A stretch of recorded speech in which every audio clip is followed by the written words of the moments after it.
Hello, everyone. I'm Candy Washington, and in today's episode, we're going to talk about 3 signs of a toxic friendship, and then we'll end with, in my opinion, the best way to break up with toxic friends. But before we dive in, if you need additional support on your self love journey, be sure to join our newsletter. It's free, and you also get a free self love guide.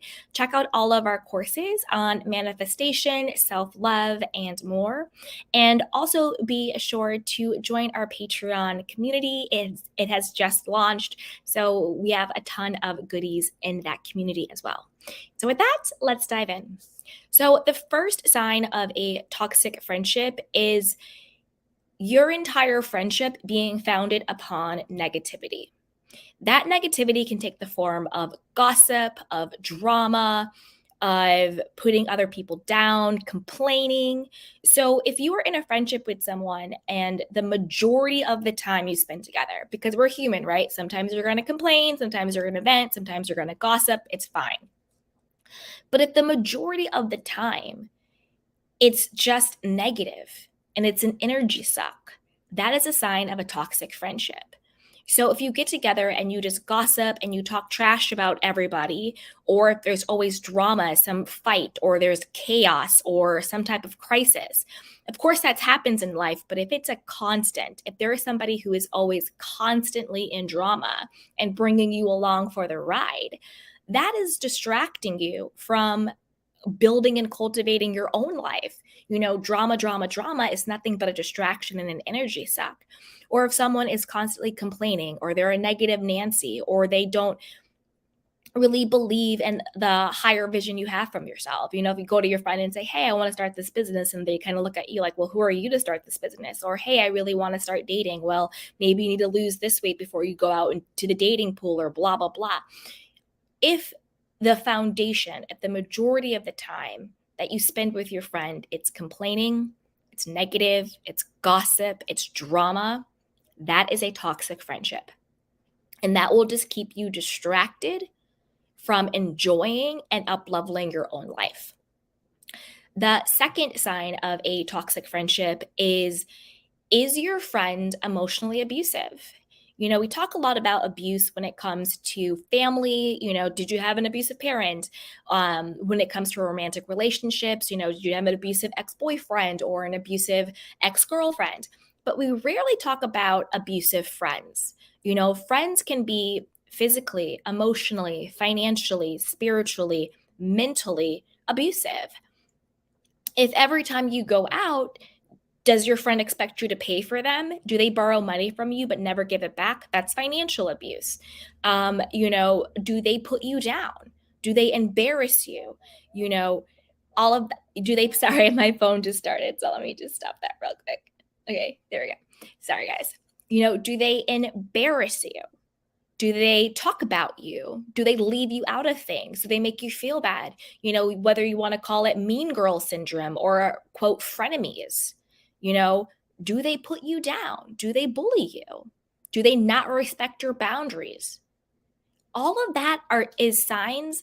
If that was happening in a romantic relationship, if somebody was disrespecting you, not respecting your boundaries, bullying you, putting you down, embarrassing you, humiliating you, financially exploiting you, we would all say, wow, that's a very toxic, unhealthy relationship. You probably should break up with that person, right?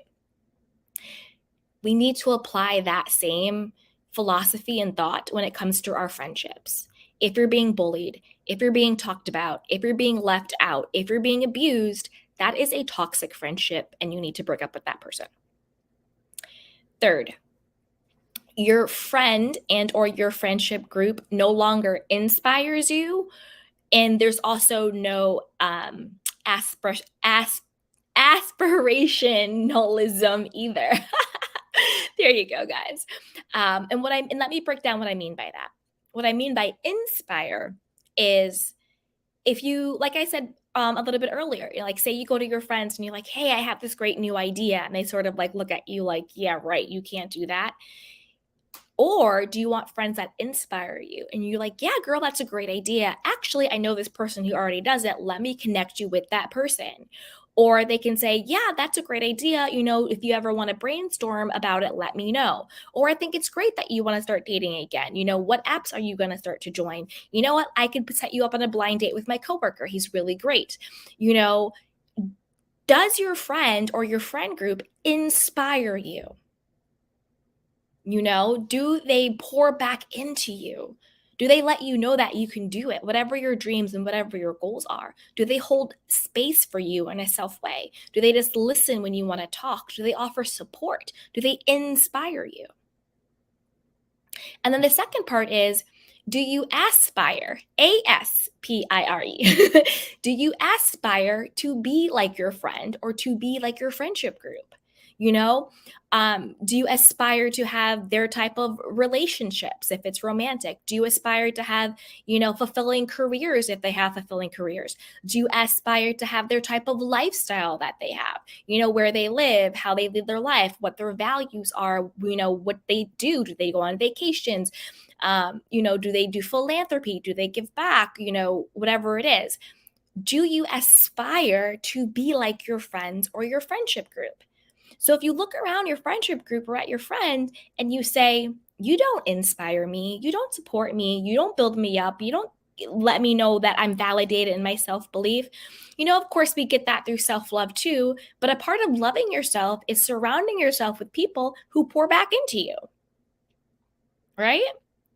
So if you don't have that, or if you look at your friend or your friendship group and you're like, I don't want the relationship you have, you're in a very unhealthy, toxic relationship, or, I don't want the lifestyle that you have. I don't want you're not fulfilled in your career.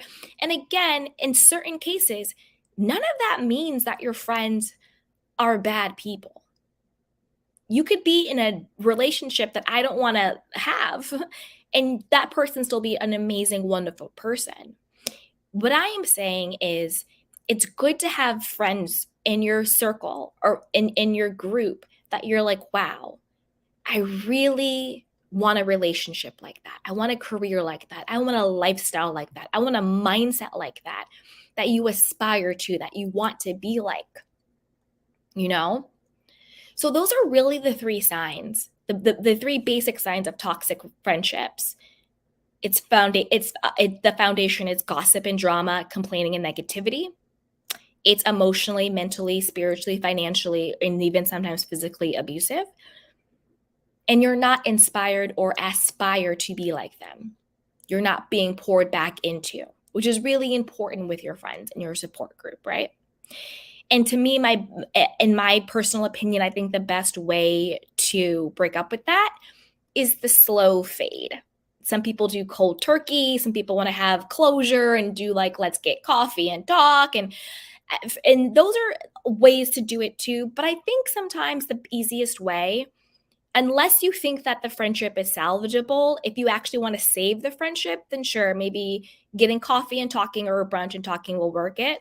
But if you already know that this is a friendship that you're ready to just end, I think a slow fade is great. You don't need to ghost, but just text back a little often. Don't RSVP.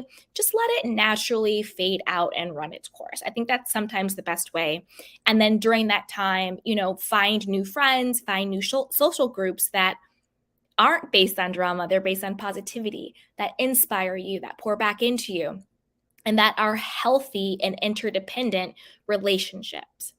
So there you have it. And like I said before, if you need additional support, be sure to subscribe to the podcast and to the channel, rate, and review, and share. Share this with a friend. And also, if you need additional support, you can check out the courses down below, join our newsletter, and also join our Patreon community. So with that, thank you.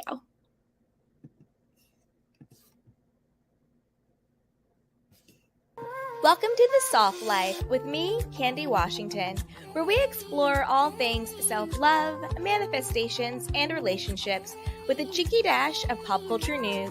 So be sure to subscribe, share, and join us on Patreon.